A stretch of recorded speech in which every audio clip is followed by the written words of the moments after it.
training facility to the field with ability. Athletes are working hard, the progression is stressing. People are obsessing with the passion. The smell of the grass and the pain and the action, the focus, the passion, the thought of the plaque and the trophy all made out to your name. It's some money, some fame, it's a feeling to get when they're playing the game. With the number on their back and the representing name. It's MJ playing way back in the day. It's glory, it's scoring. This is story. This is Sports Nation. It's been this way for generations. Pro Sports Extras, where I get my information.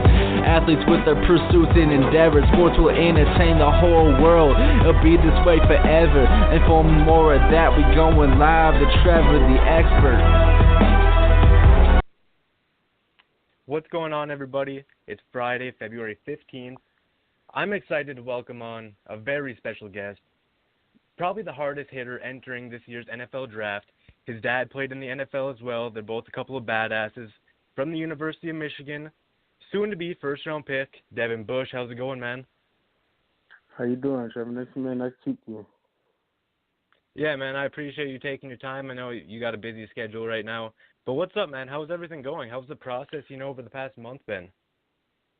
And the process is surreal, man. You catch yourself just, looking back at the time you spent in school and, the time you spent, in high school and everything you put in to get to this point. And, you finally working for your dream and, in less than, a couple more weeks, you're going to fulfill your dream and, you're going to do the things you always dreamed about doing. So, the process is long, it's hard, but it's also rewarding. Right. So, right now in the process, are you talking to any NFL teams? Are you communicating anyway?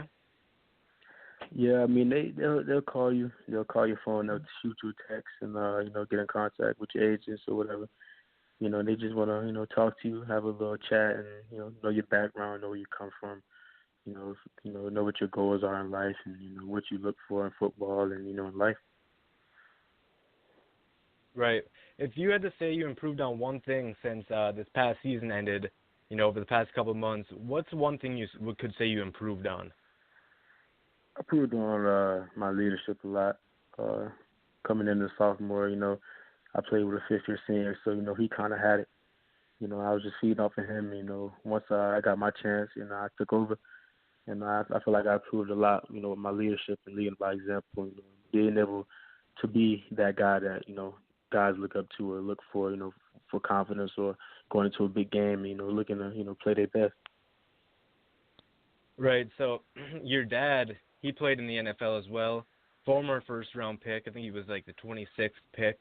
Do you guys kind of battle right now? Are you like kind of saying, listen here, Dad, I'm going to be picked before the 26th pick? Like, what are you guys butting heads at all? Or? I mean, yeah, we talk about, he brag and stuff, but, me and my mom, we talk about, potentially trying to get picked higher than him, so, he can't have no more say-so in the household, and he can't walk around bragging anymore, so, we trying to beat him out, me and my mom, but I know deep down the side he want the same thing, but he going hard. Right. So was it mainly football growing up then, or did you play any other sports? Yeah, it was kind of mainly football. I played baseball, I played basketball as a kid, and but it was mainly football. I've been wanting to play football since I was 3 years old, and I just told my dad, but since I was 3, like please sign me with football. I want to play football so bad, please. And, football always been my main sport and my first love. So. It always been football, but I play other sports, just in the meantime. Right. So junior year of high school, you missed the state championship. Senior year, you guys come back, win it all.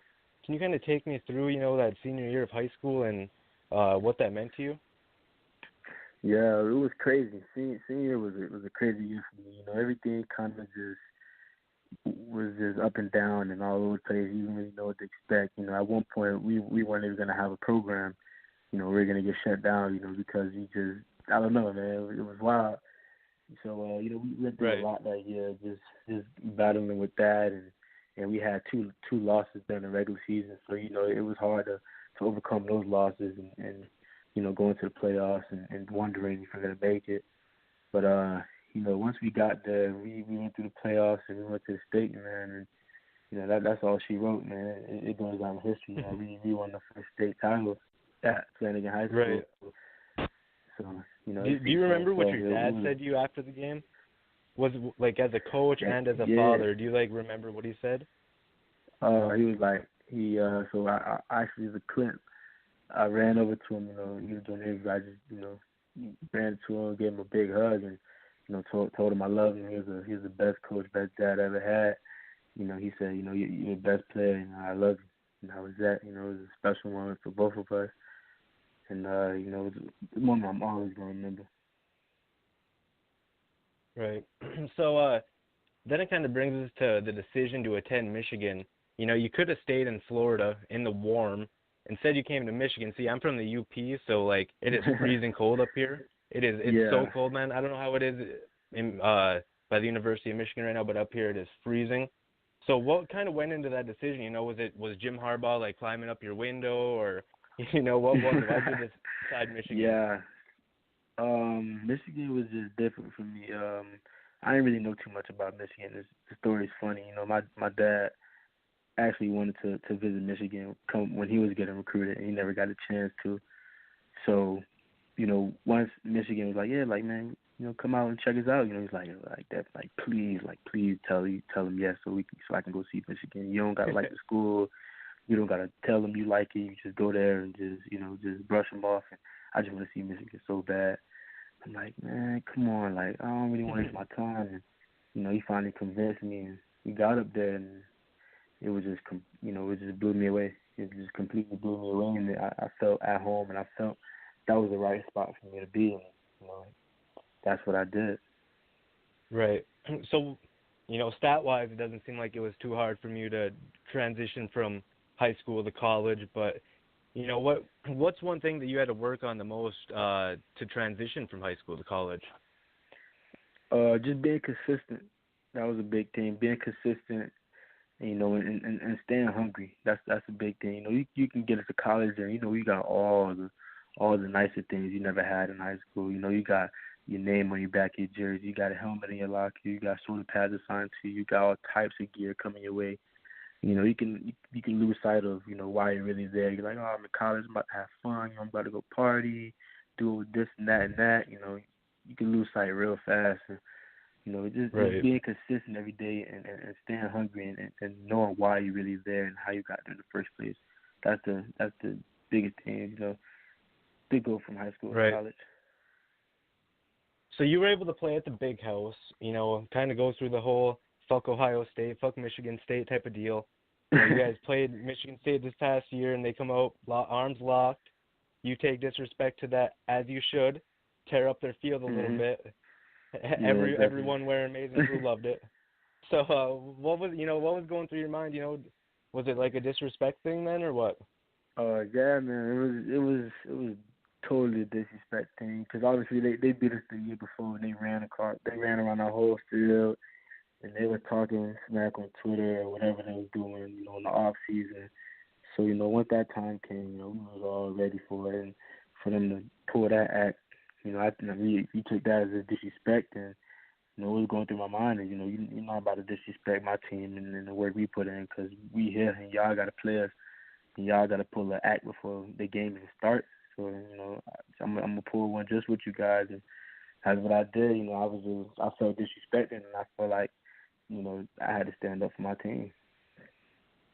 Right. And that's kind of what, an organization in the NFL needs to be looking for, too.